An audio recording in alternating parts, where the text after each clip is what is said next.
Hello, I'm Rick Sinding. It's Monday, November 12th, 2018, here on the campus of Rutgers University at the Eagleton Institute of Politics. With me today for the Center on the American Governor is Carl Van Horn, a distinguished professor of public policy at the Edward J. Blaustein School of Planning and Public Policy here at Rutgers. Carl has also served as a policy advisor, both formally and informally, sometimes paid but usually not, in the service of at least 3 New Jersey governors, Jim Florio, John Corzine, and the current governor, Phil Murphy.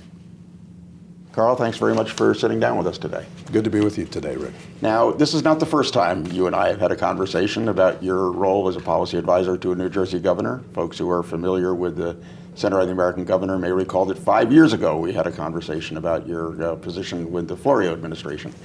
Our focus today is going to be on John Corzine and the work that you did with him as the vice chair of his transition team and also as a policy advisor. So let's talk a little bit. Well, okay, it's going to be repetitive, it's going to be redundant for people who saw the Florio interview, but let's talk a little bit about who you are, where you've come from, where you went to school, what you did before you got involved in New Jersey politics and public policy. Okay, I was born in Pittsburgh, Pennsylvania, and got my PhD at Ohio State University and migrated east to SUNY Stony Brook. And then in 1978, I joined the faculty of the Eagleton Institute of Politics. About 15 years later, when the Blaustein School was created, I moved over there. I also founded the Heldrick Center for Workforce Development. That's the other hat I wear. And so now I teach there, and I also run a research center there. And were you, I know that most people associate you or affiliate you with Jim Florio, that you were an informal policy advisor to him for much of the time that he was in Congress, and then formally joined his administration when he came to become governor of New Jersey. Had you had any previous involvement in any kind of political activity? No, as I always like to say, I don't really do campaigns. I'm a policy person, and if anybody's interested in my advice, I'm happy to provide it. I am a professor at a state university, and I think that's part of our role is to advise state officials. I also work on the national level. So I had spent time as an advisor to the Joint Economic Committee when I took a leave of absence for a year. So if you want to call that political, fine, but it's really a policy focus. Or government service. Government service, for sure. Yes, yes. All right, so you served as policy advisor to Jim Florio and then as the director of policy for 2 years in the Florio administration. 3, yeah. Yeah, exactly, right. How quickly time flies. Yes. Then Christy Whitman comes in, she's the governor, then Jim McGreevey, Dick Cody, and I know you did have some informal relationships with in all of their administrations. Yes. Mm-hmm. But with Corzine, it became a more formal thing as vice chair of his transition team. But let's go back to when you first got to know Corzine. How did you get introduced to him? What kind of relationship did you develop before he was elected governor? Yeah, when he was a U.S. Senator, I was asked, he asked to meet with me to talk about, as he was thinking about running for governor. And I did, as a matter of fact, Dick Leone and I, and Governor Florio went to meet with him, the 3 of us. He had defeated Governor Florio to become the United States Senator in 2000. Exactly. So this is 5 years later. Okay. So we met in his office in Newark, and he started talking about the fact that he was thinking about running. This would be the year before the election. And he said that he was interested in having me provide some policy advice to the team he was putting together should he decide to run. He shortly after that did decide to run. And so during the campaign, I helped recruit some people to work for him, folks that I knew, such as Ed McBride, who'd been a student of mine, who's now a judge, and others. And then after he was elected, he asked me to help put the transition together, along with Dick Leone. And Leone was the chair of that transition team. Yes, and Dick and I were great friends and had known each other for many, many years. Mm-hmm. So it was a pleasure to work with Dick, of course. Mm-hmm. Boy, I'm sorry, that takes me aback. There are not many people who said that it was a pleasure to work with Dick Leone. Everybody admired him and respected him greatly, but he was a difficult person Well, to work remember with. that he, in effect, reported to Governor Florio through me when he was the chair of the Port Authority. And so we developed, I oversaw the authorities unit, among other things, in that administration. And Dick and I have worked very closely together on advancing the governor's priorities for the Port Authority. And I would say it was a mutual admiration society. That's so great. Therefore, whatever difficulties other people had, that's not my experience at all. That's terrific. I have to say, I mean, from a personal point of view, Dick was an admirable person, no question about it. All right, so Corzine is elected. It's 2005. Here you are back in working on a transition team. Deja vu for you, similar to a role that you played for Jim Florio when he came in.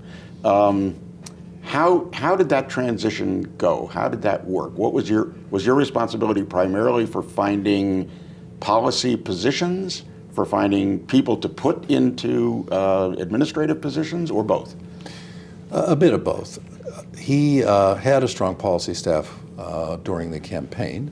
Who were Well, those there was people? Monica Leigh-Maurice was the director, Ed McBride, Curtis Fisher, who is a well-known environmental advocate, Allison Kopicki, who had worked in his Senate office, and then, of course, his Senate staff, Heather Howard, and others who'd worked on the Senate staff. So there was a very strong group of folks that had been working for him during the campaign or in his Senate office. Of course, there are constraints on what Senate staff can do, so it was really both during the campaign and after. So most of the work was really done by folks who had been on the campaign and then transitioned to the transition office. I was given the assignment, if you will, of helping organize what we called the Policy Management Advisory Committees. And these were to chart an agenda based on the positions he'd taken during the campaign to begin to put them into effect in state government. Now, the aspect of personnel is always important, so I also played a role in helping vet candidates for positions, cabinet and some sub-cabinet positions, as well as positions in the governor's office. What were those primary themes that he had focused on as a candidate and that you were looking at to develop policy initiatives for him as governor? Well, during the campaign, he had emphasized a great deal about ethics reform, campaign finance reform, the ideas of the role of lobbyists in government, and what was called pay to play, which is the idea of making a contribution and then getting a favorable treatment with the contract from the government. He wanted to reform all those. In addition, as with most governors-elect, he had a position about how to improve the state's economy. This was pre the Great Recession, by the way, but there were, as there always are, issues about the economy that need to be addressed, especially from a Democratic point of view, which would be different from where Governor Whitman was. And he also had some important issues on health care reform and other matters that he was very concerned about. So he had been, during the campaign, very policy heavy, I would say. In other words, some campaigns are really about personality differences and just both the party ID and so on, and others have more policy focus. I would say that Senator Corzine was much more focused on policy. And he had issued a number of papers and given speeches all over the state during the campaign. And so there was a lot of material to work with there as we went into government. Now, you're in the very, very unusual position in 2005, going into 2006, of a Democratic governor succeeding another Democrat. This almost never happens in New Jersey. We go back and forth between Democrat, Republican, Democrat, Republican. And so usually there is some sort of a, if not adversarial relationship, there's a recognition that you're going from one party to another. In this case, you were going from one acting governor, Dick Cody, to another of the same party. But there was, to be blunt, no love lost between John Corzine and Dick Cody. Well, first of all, how different was it to make the transition from Cody to Corzine, comparing it to Kane to Florio? And how different was it, and how difficult was it because of the circumstances involved?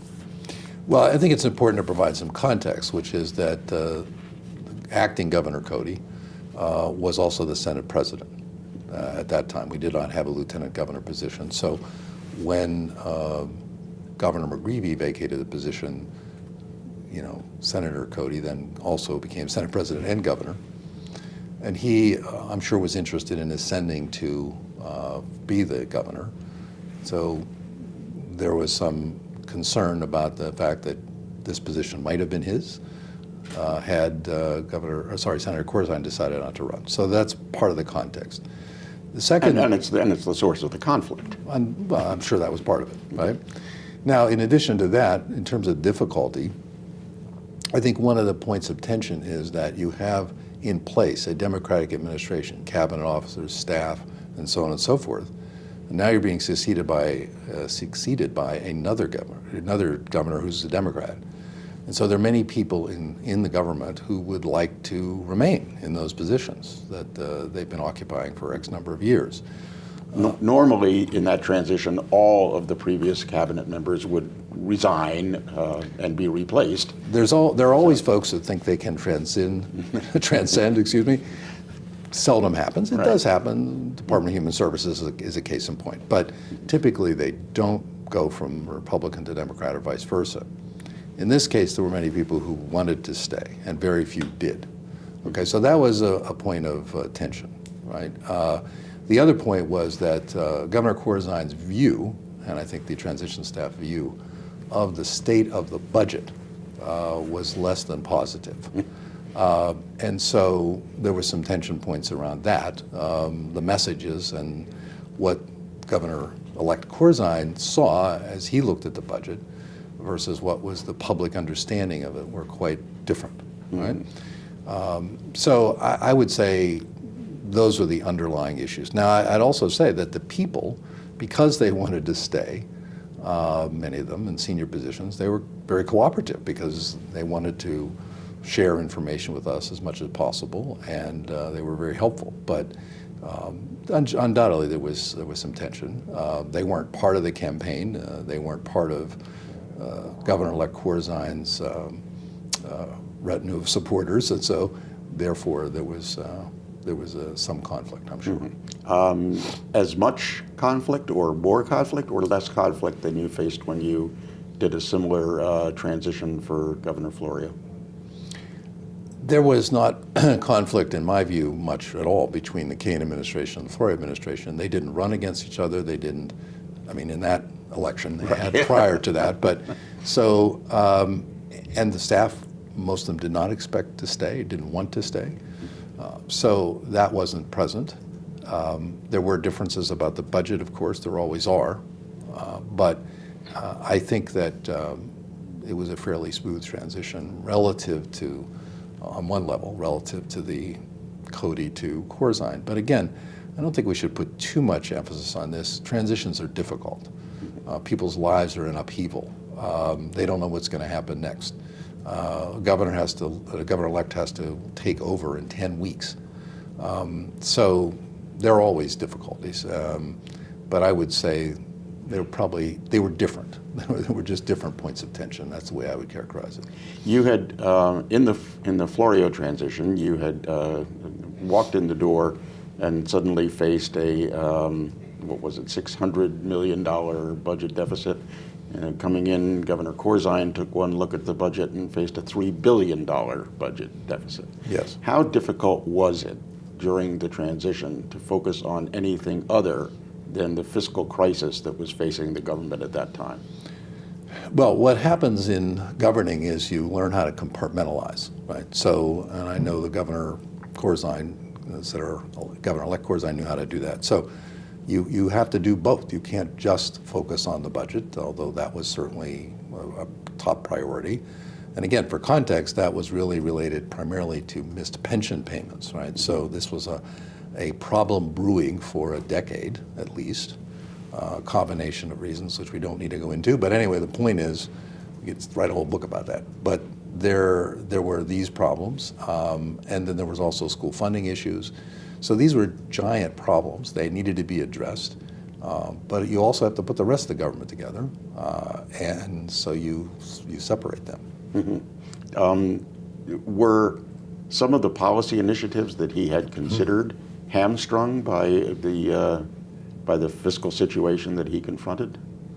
I don't think so. One of his top priorities was property tax reform, put differently, more generous benefits for people at the low and moderate income levels who were being priced out of their homes. So he was able to accomplish that. Again, he didn't make promises that were so far out that he couldn't fulfill them, because he was well aware of what was going on in the budget. This was not a secret. It was publicly available, and he had access to very good information during the campaign. So again, I don't think there were surprises at all, not at least not from my view. And then Dick Leone, who had been a treasurer, certainly was scrubbing the budget during the campaign and during the transition. And we had access to the treasurer who was there at the time for whatever information we needed. One of the other tensions that may have existed, if not during the transition, then certainly shortly thereafter, and it seems to manifest itself in different ways in different administrations. It certainly is manifesting itself in the current administration of Governor Murphy, is the tension between North Jersey and South Jersey. It definitely came up during the first year of the Corzine administration, in the sense that Sure. it was largely a South Jersey group of Democrats who blocked the budget from being adopted and led to New Jersey's first shutdown in history. Where does that, first of all, was that palpable in the transition to Governor Corzine? Were there north-south tensions already existing at that time that you were familiar with? I think there was some, but it manifested itself obviously more deeply as the year went on. It certainly did not dominate the conversations during the transition. Where does that come? Where does the north-south split come from? I mean, a lot of people talk about differences between North Jersey and South Jersey. That if you're from North Jersey, you root for the Yankees and the Mets, and from South Jersey, you root for the Phillies, and that they're I think it's the Eagles versus the Giants, probably. The Eagles and the Giants. That there's the Philadelphia orientation, the New York orientation. So sometimes it seems like two different states, but we're a small state. I mean, but politically, it seems that alignments tend to focus around this North Jersey, South Jersey split. Look, there are regional differences in every state. There's rural versus urban. Look at New York City versus upstate, so-called upstate. I mean, it's if you think it's unique in New Jersey, you've never lived anywhere else. No, but what I'm suggesting is that New Jersey is so small that you would think that it would not. I don't know that there's a Rhode Island. Well, I'm not familiar with Rhode Island, but there certainly is in Massachusetts. There's Boston versus the rest of the state. Yeah, I don't know. I'm not an expert on geopolitical differences, but just as a casual observer, I think it's pretty common that there's regional differences. Now, did you have any interest in, or would you have considered going into the Corzine administration as you did the Florio administration? No, absolutely no interest whatsoever, because I felt that at that time I was running a research unit at the university. I couldn't walk away from that. Frankly, when you've had the experience in Trenton, which is a tremendous opportunity, you don't need to repeat that. You want to do other things. And so I suggested to the governor that he, and others did, I assume, play a different role as a unpaid advisor, primarily as chair of the state's Economic Development Authority, which connects with my own academic interests and knowledge and experience I'd had before. So he did ask me if I would be interested, and I politely declined. Now, that isn't for a full-time job. I understand. You were a chair of the EDA. You were on the board of New Jersey. Well, I guess you were on the board of New Jersey Transit before this. During the time, Florio right? administration. Okay. Let's talk about EDA for a minute. This is a body that has became increasingly important in New Jersey as a catalyst for economic development. What role does the board chair play in the development of that policy? I know we had some very strong EDA administrators over the years. As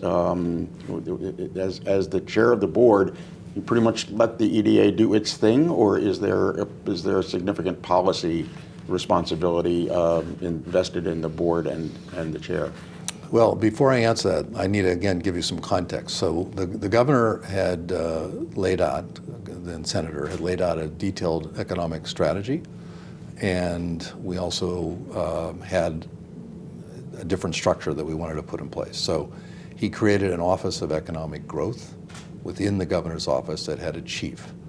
So there had never been such a unit before, and he eventually appointed Gary Rose, one of his former colleagues from Goldman Sachs, to direct that unit. And the idea there was to bring the focus of the entire administration onto economic growth and opportunity. That's not entirely different from what happened in the Florio administration, where much of that activities was placed in the treasurer's office, as I recall, under Rick Wright, doing that kind of economic development. Yes, this was a much broader effort, and it had a much larger staff. So the Economic Development Authority was part of that enterprise, if you will, right? So it was the Gary Rose and the entire administration, including the Economic Development Authority, developed a state economic plan. Spent the first several, a very detailed plan, right, for the first several months, and then released that. The governor gave a very big speech about that, and then we were already doing some of those things, but some of them required legislative action, some of them didn't.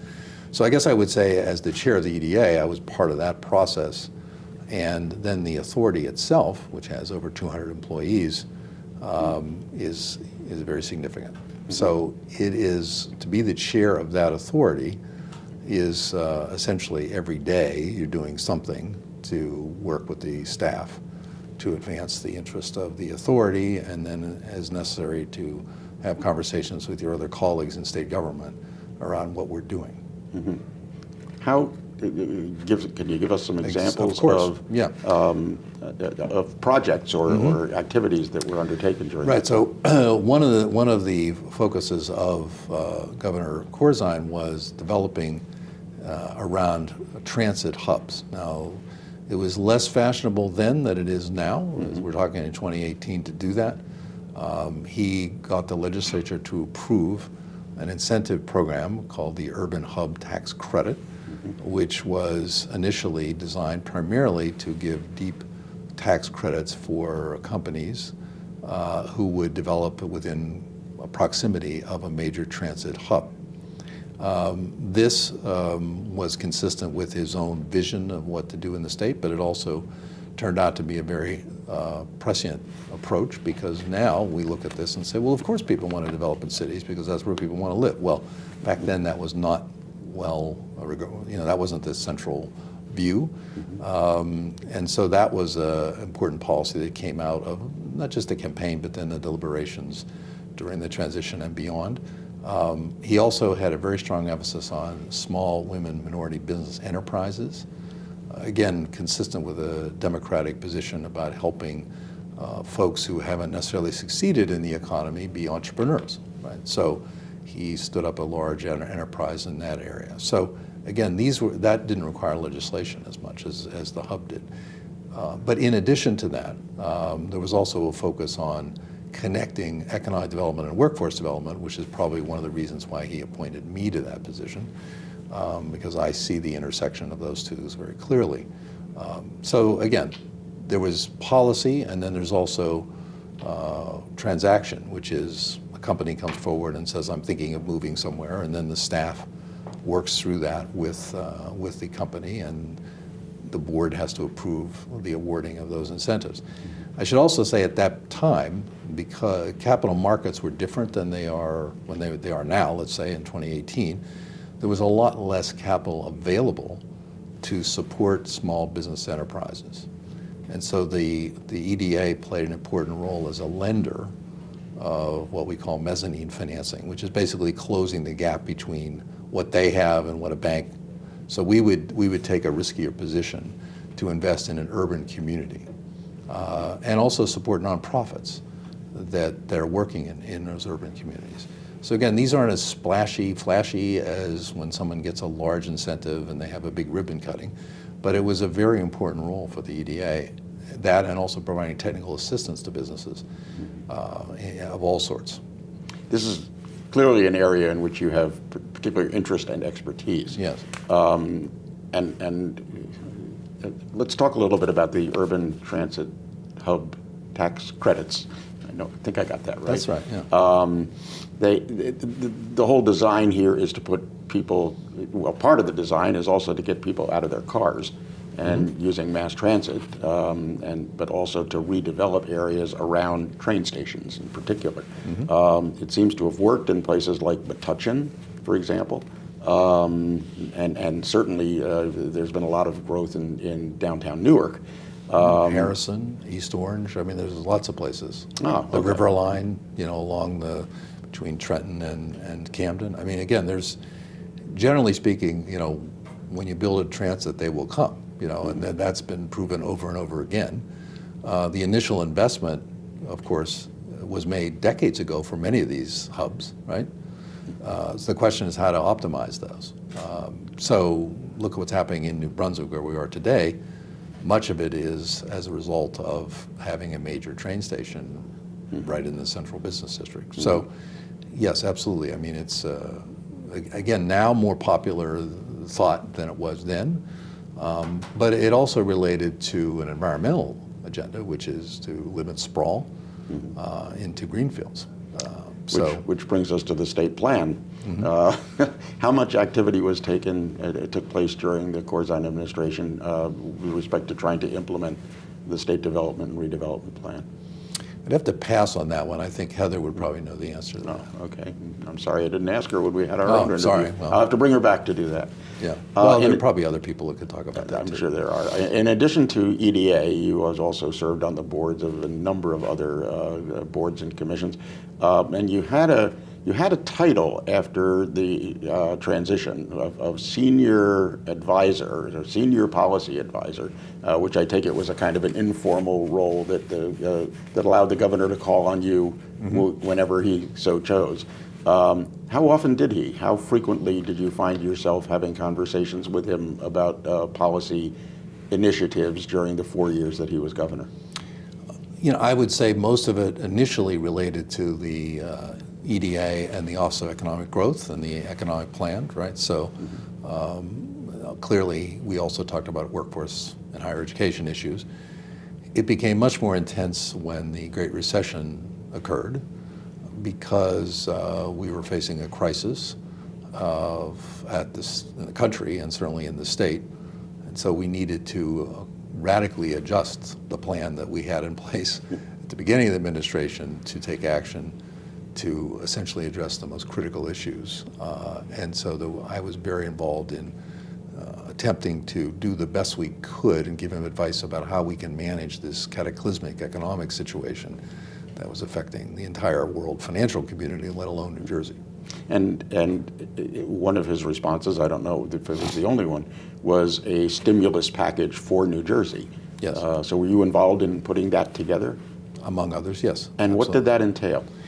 Well, it basically had to do with trying two things. One is emergency support for people that were being financially devastated. So that would mean more earned income tax credit, food stamps, now called SNAP, programs to help the folks that are most in need who had lost their jobs, right? So literally we were, for a short period of time, loaning money to the state out of EDA to try to keep some of those programs afloat and some of the nonprofits afloat. But in addition to that, it had the usual measures that you take as a state, because we can't print money. So it's trying to have quick infrastructure projects that can be put in place that will hire people, and obviously doubling down on the various incentive programs to try to grow the economy. So There was also a separate initiative about cost cutting, which I was only peripherally involved in. That was a theme throughout the Corzine administration. Absolutely. Well, he had been the CEO of Goldman Sachs, and he was well familiar with what happens in large organizations, that periodically you need to find ways to be more economical. And so he certainly brought that sensibility to his role as governor. How, in retrospect, would you compare and contrast the management styles of Jim Florio and John Corzine?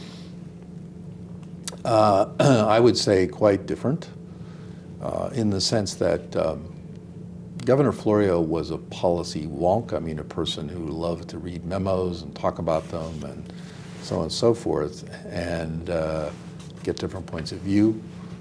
I would say that Governor Corzine was more of a chief executive, in the sense that he also preferred to have conversations with people as opposed to memo reading. Not that he didn't read his memos, he certainly did, but he'd like to debate things. He also was very keen on financial analysis, is what you'd expect.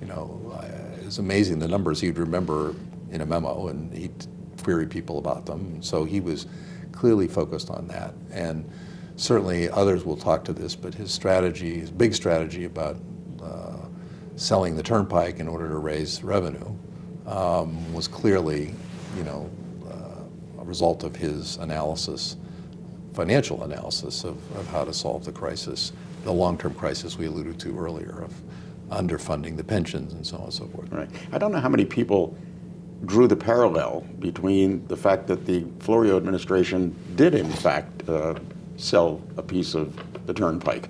And I was involved in that, yes. Of designating a certain part of Interstate 95 and taking the proceeds of the sale of the turnpike to help bridge a budget gap. Yes, exactly. Why did that? I mean, I recall that was controversial, but didn't have any great difficulty getting approved. How did that differ so greatly from what Governor Corzine tried? Well, it's interesting. In addition, under Governor Florio, the tolls were increased on both the turnpike and the Port Authority without much fuss. That is to say, there wasn't a lot of pushback. The difference is that Governor Corzine's plan enabled his critics, clearly because it was a long-term implementation, to go to the worst point, which is, okay, 20 years from now, it's going to cost $100 to go from one end of the turnpike. I'm making those numbers up, but It was a substantial increase, right? Mm-hmm. Now, of course, in inflation-adjusted dollars, it probably wouldn't be that enormous, but that was something that really hit a lot of people. It turns out the turnpike, given that it's Route 95 is a corridor highway, most of those tolls are paid by trucks and people who don't live in New Jersey.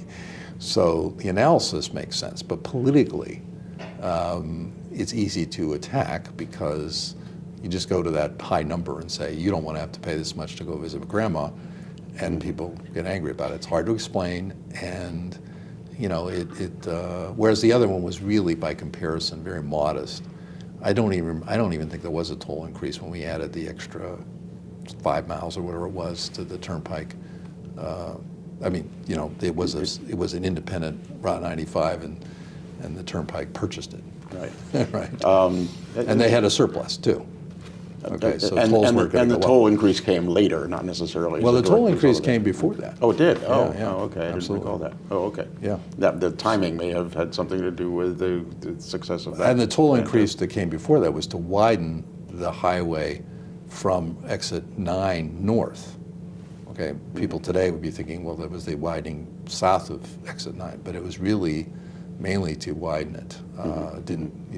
We added another 2 lanes, I believe. Yeah, and my recollection is that there was also the need at that time for environmental purposes to put in an HOV lane, which had not existed before that. So that may have been part of it as well. Let's talk a little bit about school funding, because that was a major issue in the Florio administration. I know from firsthand knowledge how much time you spent poring over numbers with Henry Coleman and Tom Corcoran for the Florio administration Quality Education Act formula. Governor Corzine revamped that as well. How involved were you in the development of that approach? I was, I'd say, peripheral to that. In that, I was busy with what my other assignment. But I did during the campaign. We had conversations about this, about what I had learned from the previous experience, and there's no shortage of advice about that. But it was politically or no, policy? No, substantively. Okay. Right. He didn't need my political advice. What were the policy implications? What were the policy lessons learned from that previous experience? Well, I think it partly is how difficult it is to get it right, because it's a moving issue. You want to reward communities that have need, but those communities aren't stagnant. They change, and some of them become affluent, whereas before they weren't, and some new ones become poor, where before they weren't. So it's just understanding you need some flexibility in that, and also, I think the other important lesson was showing the results that actually, notwithstanding some of the public chatter, the results were actually quite positive in terms of children's education advancement. And then the third, of course, is that no matter what you do with property taxes, they're going to go up because it's a state local issue, and it's because of home rule. The locals are going to raise their taxes as they see fit, whatever their constituents will tolerate. But I was trying to keep the focus on what is educationally going to be beneficial, what kinds of programs, and that gets into preschool and so on, getting young people prepared to learn when they get into grade school so that they can succeed and graduate and so on and so forth.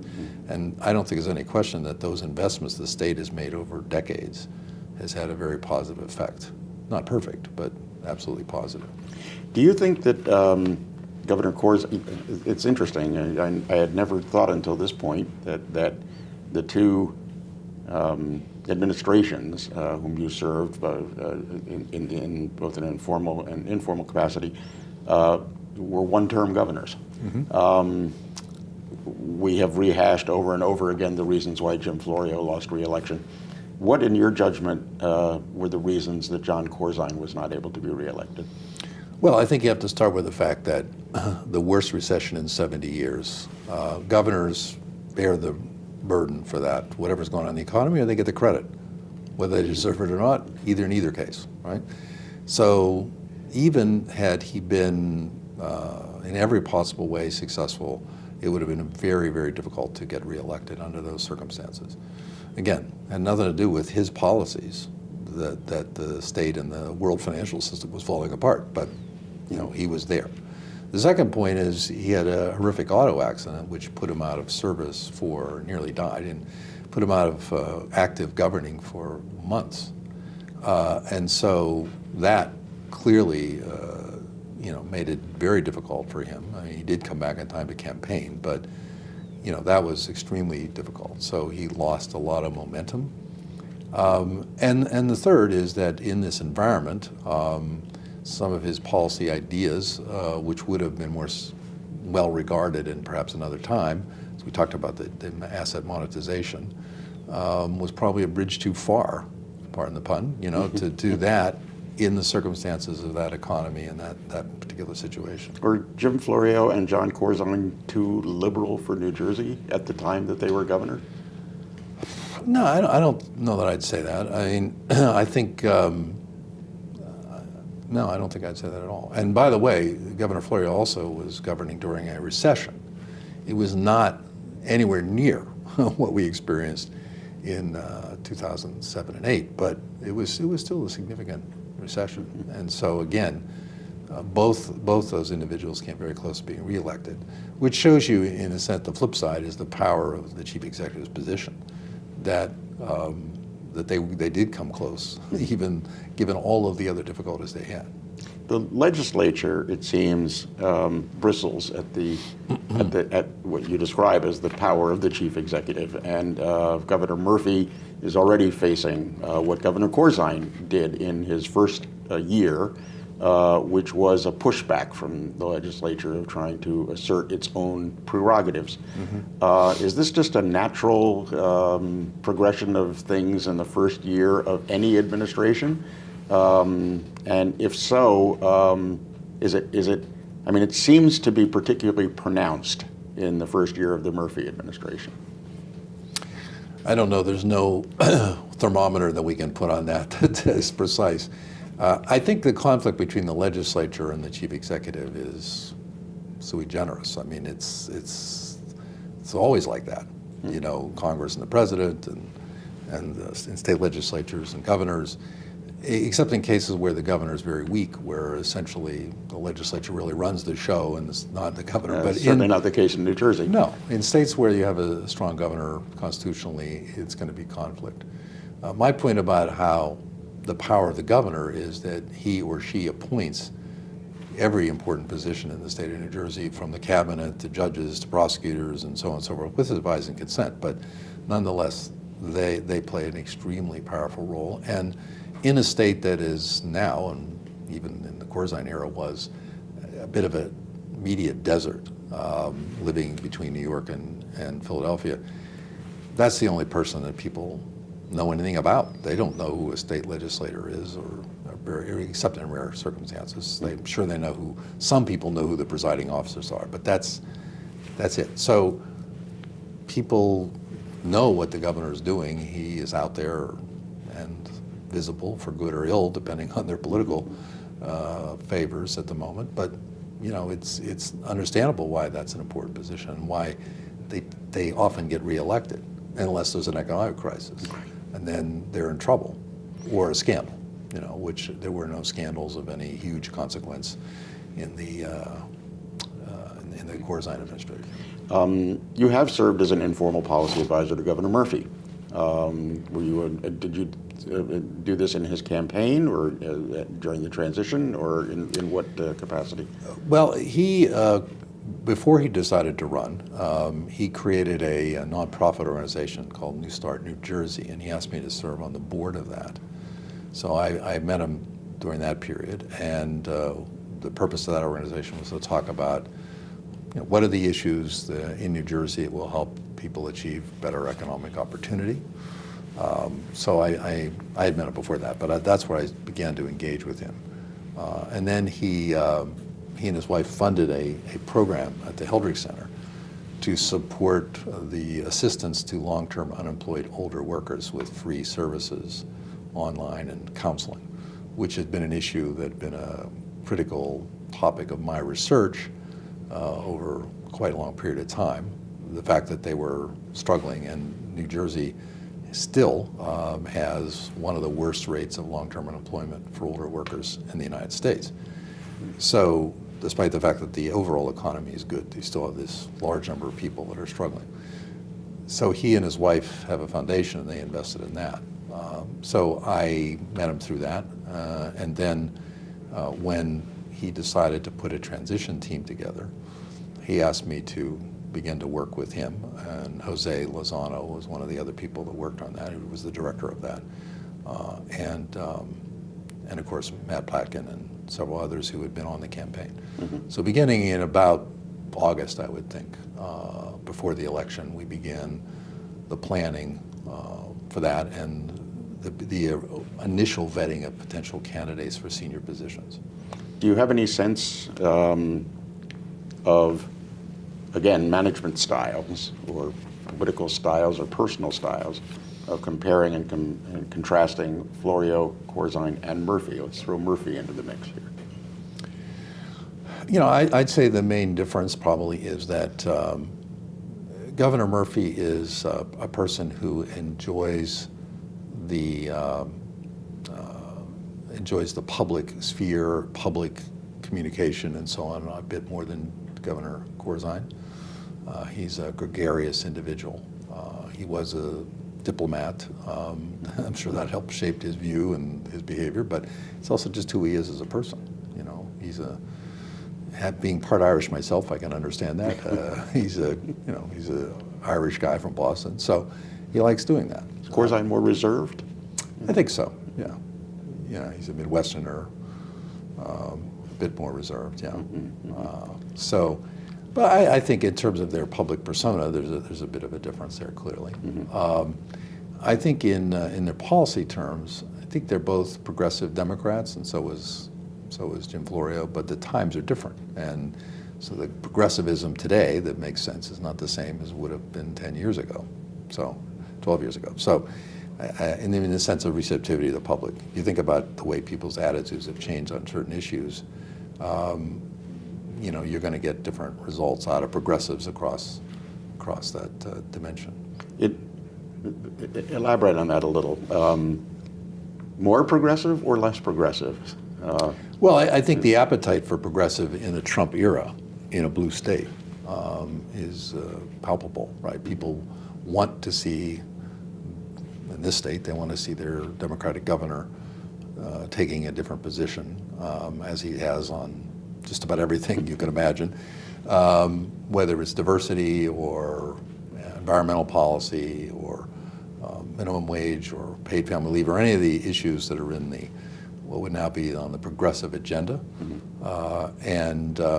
So he did not run and is not governing as a centrist Democrat. He's running and governing, he ran and is governing as a progressive Democrat. And he describes himself as a pro-growth progressive, and I think that's an apt description. That is to say, given his business experience and understanding, he certainly knows how capital markets work and how businesses make decisions.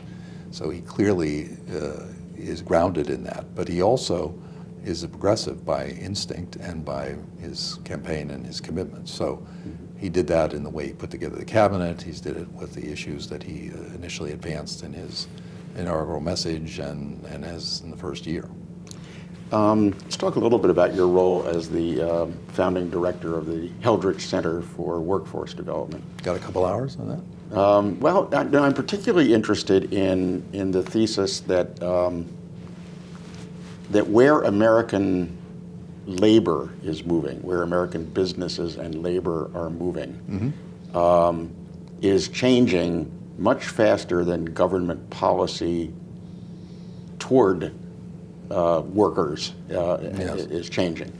We're moving extremely rapidly from a situation where people had long-term employment security to the point where people are doing short-term projects and being consultants and having 2 or 3 different jobs. And that seems to be the wave of the future. And it has all kinds of implications in terms of unemployment, particularly in terms of health care and who's going to pay for health care. Right. To what extent are you working on, I guess the question is, getting government policy or public policy to catch up to what's actually happening in the workplace? It's a great tee up to advertise the book that I just edited, which is called Investing in America's Workers. It is a 3-volume book that was issued. We launched it on Friday of last week, on November 9th in New York at the New York Fed. It's a project of the Federal Reserve System and the Heldrich Center and the Ray Marshall Center at the University of Texas.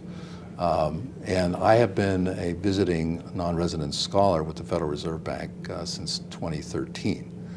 So this is really the focus of all that work, is to change the view from an industrial situation where most people have jobs that are permanent, quote unquote, and even when they're laid off, they're going to come back, think 1950s, to today, in which most layoffs are permanent, and people struggle to get access to well-paying jobs that help them support their families. So there's a number of different policies changes. The U.S. government, the Congress, this is an indictment of Democrats and Republicans, have been very slow to respond to these changes. We have basically a lot of public policies that were put in place during the Great Depression. Okay, so here we are 70 years later, still a lot of the same policies. States are innovating, and there's no question about that, and I think you will see and already have seen innovations in places like New Jersey and Massachusetts, which is governed by a Republican governor, by the way. So this isn't really a partisan issue. I think a lot of states are seeing this and they're trying to change. But until the federal structure changes for portable benefits and so on that recognize that the economy is very different and that people are going to go through multiple transitions, they're going to continue to struggle. And so this also is a grounding of the inequality that we see in this country. So, you know, so absolutely, we are knee-deep in that, and that's essentially, if you wanted to describe what the Eldridge Center does in terms of its research interest, in one word, I'd say it's transitions. So in other words, we're looking at transitions from, you know, from high school to work, from work to work, from work to high school to college, and so on and so forth, because those are the difficult pain points for people, and it's not in any way under their control. But they can do things, and the government can do things to make those transitions more effective. Work to work seems to be the greatest difficult transition now in the current economic climate. It is, and it will continue to be. So we just have to adjust our policies to understand that. So just to give you one data point, we spend less on education and training after high school and college than any other industrial country in the world. Okay, all the other OECD countries, which is in that club, spend much more of their GDP on that. We are at the bottom. And that's a function of both a lack of vision and also an arrogance of primacy. In other words, we don't have to worry about that, right? And anybody who pays any attention to the global economy knows we should be worrying about that. We should be addressing it. And that's why people are angry. It's one of the things that helps explain Donald Trump and other Bernie Sanders. I mean, you know, they're in that same space politically of responding to people's frustration and anger about their economic futures. One of the points that, I'll make a plug for Jim Florio's book, one of the points that he makes in his book, which I had never thought of before, is the economic disadvantage that American businesses face compared to businesses around the world. Yes, because of healthcare because of the fact that they have to pay, or do pay, a significant premium of employees' healthcare costs, because that's how we fund healthcare insurance in America. Is that too part of your?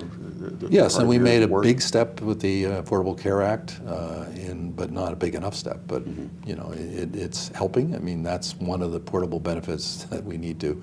But people who, again, if they don't have a good income, they can't even afford the copays. I mean, that's part of the problem. It's a Band-Aid, but it's not a real solution. I'm surprised that it's more than a Band-Aid. I would say it's significant, but it doesn't solve it for many people.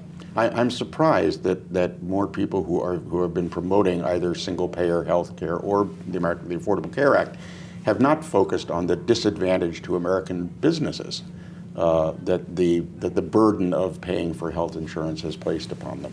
It seems to me that would be a resonant argument to a whole group of people who are sort of unalterably opposed to any government interference in the health delivery system, or the health insurance system, I should say. Right, well, but it's not. Evidently. Any final thoughts about your experience with Governor Corzine, what he did wrong, what he did right, what were his triumphs, what were his disappointments? Well, that's a big set of questions there. I guess I want to go back just a little bit about how he staffed the government. I think that's important. I think he did a terrific job of attracting talented people, and it partly because of his network, and partly in the Senate, and his role in national politics and Goldman. I mean, all those things combined, it really helped him attract very talented people. He had a very good staff in the Senate, and he brought a lot of those people in. And then he also did a terrific job, I think, of bringing people into government. People like Brad Abelow that you've already interviewed, and Heather Howard, and so on, and others. I don't want to leave anybody out, but lots of people. Lisa Jackson at DEP in New Jersey, and that is ultimately, when you're the governor of the state, one of your most important responsibilities is to get talent there, because beyond policy, it's about managing and leading. And I just think he had some really talented people in those positions around him and also in the different departments.